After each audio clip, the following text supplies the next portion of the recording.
ஆழ்வார் பெருமானார் ஜீயர் திருவடிகளே சரணம். ஸ்ரீசைலேஷதயாபாத்ரம் தீபக்யாதிகுணார்ணவம் யதீந்திரப்ரவணம் வந்தே ரம்யஜாமாதரம் முனிம் லக்ஷ்மீநாதசமாரம்பாம் நாதயாமுனமध्यமாம் அஸ்மதாச்சார்யபர்யந்தாம் வந்தே குருபரம்பராம். யோ நித்யமच्युतपदां भजयुग्मरुग्म व्यामोहतसतितराणि तृणाय मेने अस्मद्गुरोर्भगवतोऽस्य दैकसिन्धोः रामानुजस्य चरणौ शरणं प्रपद्ये. मातापिताय पदयस्तनया विभूतिः सर्वं विदेव नियमेन मदन्वजाना. आद्यस्य नः कुलपतेर्वकुलाभिरामं श्रीमत्तदङ्घ्रियुगलं प्रणमामि मूर्ध्ना. भूतं सरस्य महदाह्वयभट्टनाथ श्रीभक्तिसारकुलशेखरयोगिवाहान् भक्ताङ्घ्रिरेण परकाल यतीन्द्रमिश्रान् श्रीमत्पराङ्कुशमणिं प्रणतोऽस्मि नित्यं. नीलादुङ्गस्तनगिरितटे शुद्धमद्बोध्य कृष्णं पारार्ध्यं स्वं श्रुतिसरसिद्धसिद्धमध्यापयन्ति. स्वशिष्टागं सजनिकलितं यापलाकृत्य भुङ्क्ते गोदादस्यै नमैदमिदं भूय एवास्तु भूयः. அன்னவயல் புதுவை ஆண்டாளரங்கற்கு பண்ணு திருப்பாவை பல்பதியம் இன்னசையால் பாடி கொடுத்தால் நற்பாமாலை பூமாலை சூடி கொடுத்தாலை சொல்லு. சூடி கொடுத்த சுடர் கொடியே சொல்பாவை பாடி அருள வல்ல வல்வலையாய் நாடி நீ வேங்கடவர்க்கு என்ன விதி என்னையும் மாத்தம் நாங்கடவா வண்ணமே நல்கே. ఓం నమో వెంకటేశాయ. మన బాల తిరుపతి క్షేత్రము అప్పనపల్లి శ్రీ బాలబాలాజీ స్వామివారి యొక్క దేవస్థానమునందు ధనుర్మాస శ్రీవ్రతమును అందరూ కూడా ఆచరిస్తూ ఉన్నాము. అందులో భాగముగా ఈరోజు 12వ రోజు 12వ పాసురం. கனைத்திலங்கத்தருமை கண்ணக்கிரங்கே நினைத்து முறைவலிய நின்றவார் சோர நினைத்தெல்லாம் சேரார்க்கும் நற்செல்வன் தங்காய் பனித்தலை வீலனின் வாசல் கடைபத்தி சினத்தினால் தென்னிலங்கை கோமானை செத்த மனத்து கிணியானை பாடவொன் நீவாய் திரவாய் இனித்தான் இந்திராய் இதன்ன பேருறக்கம் அனைத்தெல்லத்தாரும் அறிந்தேலோரெம்பாவாய். ఓం శ్రీ గోదాగై నమః. ఇప్పటి వరకు కూడా మనము ఈ ధనుర్మాసముల యందు జరుపుకునేటువంటి ఈ ప్రవచన కార్యక్రమంలో ప్రతి ఒక్క పాసురం యొక్క తాత్పర్యాన్ని కూడా తెలుసుకుంటూ ఉన్నాము. అలాగే గోదా అమ్మవారు అందించినటువంటి తిరుప్పావైలో ఈనాడు 12వ పాసురం యొక్క తాత్పర్యమును తెలుసుకోబోతున్నాము. మొదటి 5, రెండవ 5, మూడవ 5 అన్నట్టుగా నిన్నటి రోజున ఈరోజు 3వ 5 పాసురముల యొక్క ప్రారంభంలో ఉన్నాము. ఇందులో అమ్మవారు 7వ గోపికను మేల్కొలుపుతూ ఉన్నారన్నమాట. దాంతోపాటే నిన్న అనుకున్నట్టుగానే మన పంచ జ్ఞాన ఇంద్రియములలో 2వ ఇంద్రియమైనటువంటి మన దేహము అనబడేటువంటి ఇంద్రియాన్ని కూడా ఆ గోపికతో మేల్కొలుపుతూ ఉన్నారు. ఈ పాసురం యొక్క అర్థమును తెలుసుకుందాం. కనైతిళం కట్టరమై కన్నకిరంగి అంటే కనైత్ అనంటే మామూలుగా ఈ దున్నపోతులు ఒక రకంగా అరుస్తాయి కదండి. దాన్ని తమిళంలో కనైత్ అని చెప్పి అంటారు. ఈళం కట్టెరమై అంటే యవ్వనముగా ఉన్నటువంటి, ఇళం అంటే యవ్వనము, కట్ర్ అనంటే ఇక్కడ కన్ను అని చెప్పేసి అర్థం తీసుకోవాలన్నమాట. కట్ర్ అనంటే ఇక్కడ అమ్మవారు ఏం చెప్తున్నారంటే ఆ దున్నపోతుల యొక్క దూడల్ని చెప్తూ ఉన్నారు. ఎరుమై అనంటే దున్నలు అని అర్థం. అంటే ఆ దున్నపోతులంతా కూడా అరుస్తూ ఉన్నాయంట. మామూలుగా దున్నపోతులు ఇంకా దాని యొక్క దూడలంతా కూడా విడివిడిగా కట్టేసి పెడతారనమాట. పొద్దున్న అవ్వంగానే మామూలుగా ఏం చేస్తారంటే ఆ చిన్న దూడని వదిలేస్తారనమాట. వదలంగానే అది అలా పరిగెత్తుకొని వెళ్ళి తన తల్లి దగ్గరికి వెళ్ళి అలా పాలు తాగడము నిత్యము జరిగేటువంటి అలవాటు. అలానే ప్రతిరోజు కూడా అలా జరుగుతూ ఉంటుంది. కానీ ఈరోజు మాత్రము ఏం జరుగుతుందందో ఆ విశేషాన్ని ఇక్కడ తెలుపుతూ ఉన్నారన్నమాట. కన్నెకిరంగి అని అంటే ఆ దున్నపోతు అరుస్తూ ఉందంట. అంటే ఆ దున్నకి అరవడానికి కూడా రావట్లేదంట. ఆ దున్నపోతు విడిగా ఉంది, ఇక్కడ ఆ దూడ కూడా విడిగా ఉంది. ఆ దూడ చాలా ఇప్పుడే కొత్తగా పుట్టినటువంటి దూడ, దానికి అమ్మ అని అరవడం కూడా రావట్లేదంట. అలా ఉన్నప్పుడు దూరం నుంచి ఈ విషయాన్నంతా కూడా ఆ తల్లి గ్రహిస్తూ ఉందన్నమాట. అయ్యో నా బిడ్డకి ఆకలేసేస్తుందే, దానికి అమ్మ అని కూడా పిలవడం రావట్లేదే అని చెప్పేసి ఆ తల్లి అట్లా ఆలోచిస్తూ ఏం చేస్తుందంట, నినైత్ ముళై వడిగే నిన్ను పాల్ సోర. నినైతు అంటే ఊహించుకొని, ముళై అంటే పొదుగుల యందు, అదే పొదుగుల నుండి, వడిగే దాని ద్వారా, నిండ్రు అక్కడ ఉన్న చోటనే, పాల్ సోర అనంటే పాల్ని అట్లా బయటికి విడిచిపెట్టేస్తూ ఉందన్నమాట. మామూలుగా ఆ దూడ వచ్చేసి తాగితేనే కదా పాలు బయటికి వస్తుంది, కానీ ఇక్కడ ఏమో ఆ దున్నేమో దూరంగా ఉంది, ఇక్కడ ఆ చిన్న ఆ దూడ ఏమో దూరముగా ఉంది, విడివిడిగా కట్టేసి ఉన్నారు. ఆ గోపాలకుడే కదా వచ్చేసి అలాగా ఆ దూడని విడదీస్తేనే కదా, ఆ వదిలేస్తేనే కదా ఆ తల్లి దగ్గరికి వెళ్ళి ఇది పాలు తాగుతుంది. అలాగా చేయడానికి ఆ గోపాలకుడేమో రాలేదు. కాబట్టి ఆ బిడ్డకేమో ఆకలేసేస్తూ ఉంది, అదేమో అమ్మ అని కూడా అరవలేకుండా ఉంది. దాన్ని చూసి తల్లి ఎంతో ఆర్ద్ర మనసుతో అయ్యయ్యో నా బిడ్డకి ఆకలేసేస్తుంది అని చెప్పేసి తన మనస్సులో తన బిడ్డ తాగుతున్నట్టుగానే, ఆ పాలని తాగుతున్నట్టుగానే ఊహించుకుందంట. అలా ఊహించుకున్నంత మాత్రానే పొదుగులో నుంచి అలా ధారగా పాలు కారడం మొదలుపెట్టాయంట.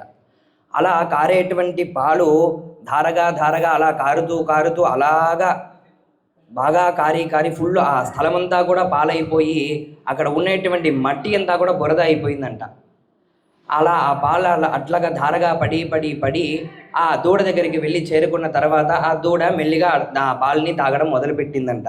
దాన్నే ఇక్కడ గోదామ్మ వారు చెప్తూ ఉన్నారు. అంటే వాళ్ళు ఉండేటువంటి కాలములో కానీ ఆ శ్రీకృష్ణుడి యొక్క అవతారం జరిగేటప్పుడు ఉన్నటువంటి మన ఆవులు కానీ, దూడలు కానీ, ఇలాగ దున్నలు కానీ, ఇంకా మేకలు కానీ అన్నీ కూడా పాలిచ్చేటువంటి జాతులే కదా. వాటి యొక్క సౌలభ్యం ఎంత బాగా ఉందో అని చెప్పేసి ఇక్కడ అమ్మవారు చెప్తూ ఉన్నారు. అంటే ఊహించినంత మాత్రానే ధారగా పాలు పోసేటువంటి పొదుగు కలిగేటువంటి గొప్పటి దున్నలు ఉన్నాయి, గొప్పటి ఆవులు ఉన్నాయి అని చెప్పేసి ఇక్కడ మన గోదామ్మవారి ఇక్కడ మనకి తాత్పర్యాన్ని అందిస్తూ ఉన్నారు.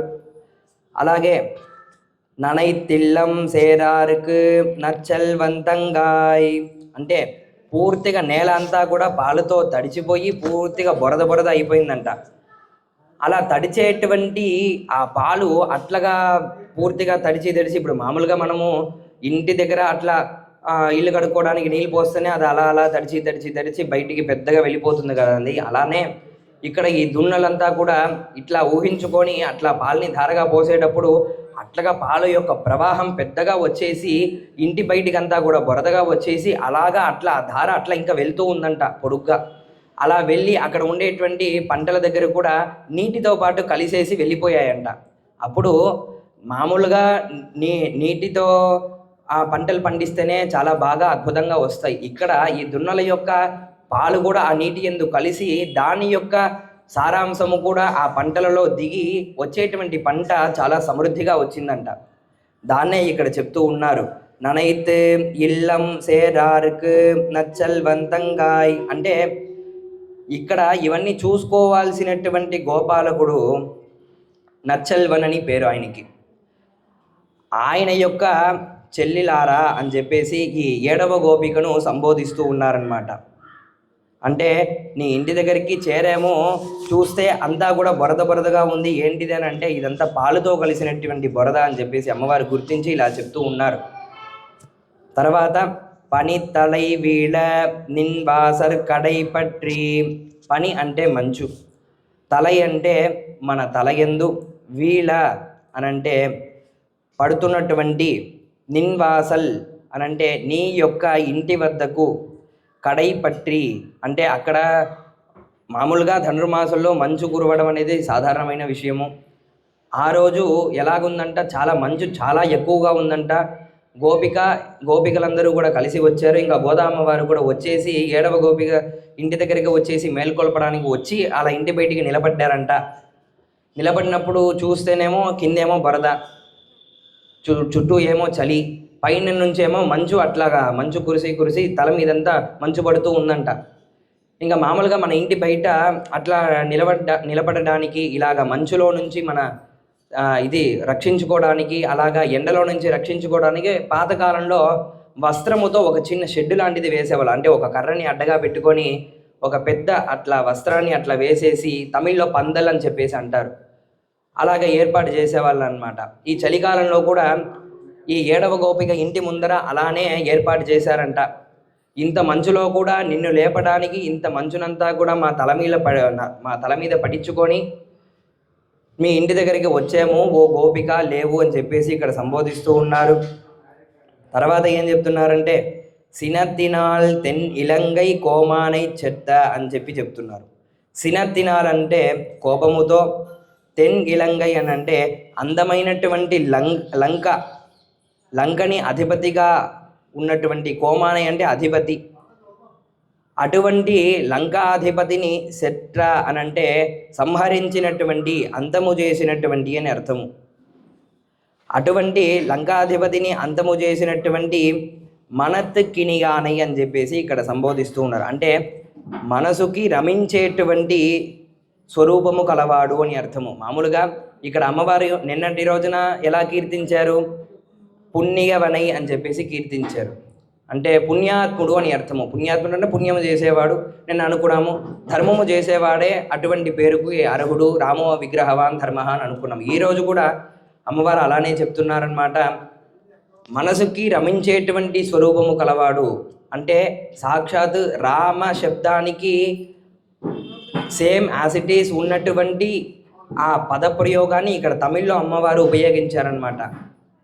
సంస్కృతంలో రామ అన్న పదానికి ఎట్లా తీస్తారంటే రమయతీతి రామ అని చెప్పి అంటారు. అంటే చూడంగానే కంటికి రమించగలిగేటువంటి స్వరూపము గలవాడు ఎవడైతే ఉన్నాడో వాడిని రాముడు అని అంటారంట.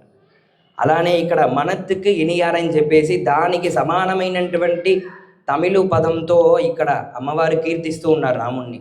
మనత్తుకు అంటే మనసుకి, ఇనిగానే అంటే చాలా రమ్యమైనటువంటి స్వరూపము కలవాడు అని చెప్పేసి, అటువంటి స్వరూపము గల శ్రీరాముని యొక్క పాడవం నీవాయితిరవాయి. మేమందరూ కూడా శ్రీరామచంద్రుడి యొక్క కీర్తనలు, అలాగే శ్రీకృష్ణుడి యొక్క గొప్పతనాలంతా కూడా ఇక్కడ నీ ఇంటి బయటికి వచ్చేసి ఇంత బాగా చెప్తూ ఉన్నా సరే నువ్వు నీ వాయి తిరవాయి, కనీసము మేము ఇంత మాట్లాడుతూ ఉన్నా సరే, వాయి అంటే నోరు, తిరవాయి అంటే తెరవవా అని చెప్పేసి అడుగుతున్నారు. కనీసం ఇంత చెప్తున్నా సరే కనీసం ఒక సమాధానం కూడా ఇవ్వవా అని చెప్పేసి అంటున్నారు. తర్వాత ఇనిత్తాన్ గెళిందిరాయ్ అని అంటే, ఇనిత్తాన్ అంటే ఇప్పుడైనా సరే, గెళిందిరాయ్ లేవమ్మా, ఈదన్న పేరు రకం, ఏమిటిది ఇంత నిద్ర అని చెప్పేసి అంటున్నారు. ఈదన్న అంటే ఏమిటిది, పేరు ఉరకం, పేరు అంటే చాలా గాఢ నిద్ర, ఎందుకు ఇంత నిద్రలో ఉన్నావు, అనైత ఇళ్ళతారం అరిందేలోర్ ఎంబావాయ్. అనైత అంటే అందరూ,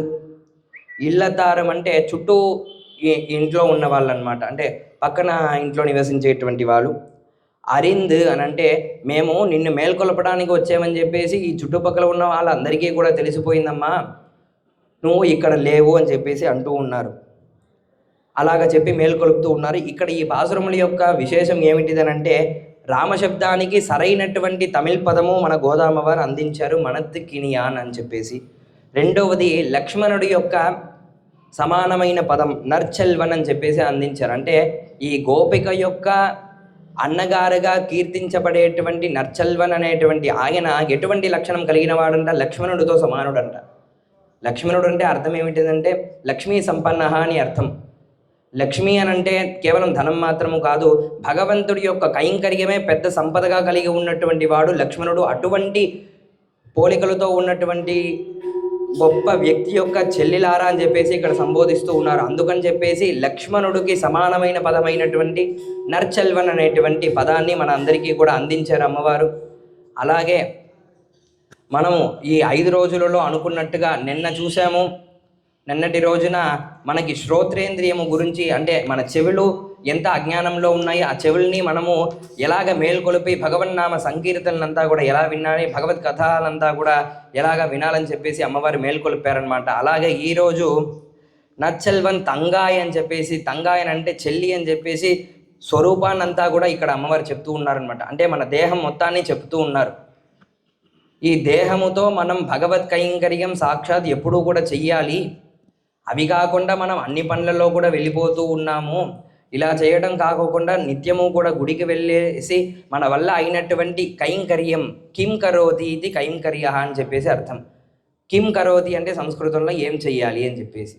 అంటే వచ్చేటువంటి భక్తులందరూ కూడా ఇక్కడ దేవుడి దగ్గరికి వచ్చేసి స్వామి ఏం చెయ్యాలి అని అడిగేటువంటి వాళ్ళని కైంకర్య అని చెప్పేసి మార్చారు.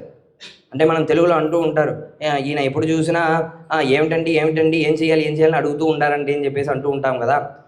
అలాగా అనేటువంటి ఆయనకి ఒక పేరు పెడితే ఎలా ఉంటుందో ఆ పేరే కైంకర్యం అని చెప్పేసి పేరు పెట్టారనమాట.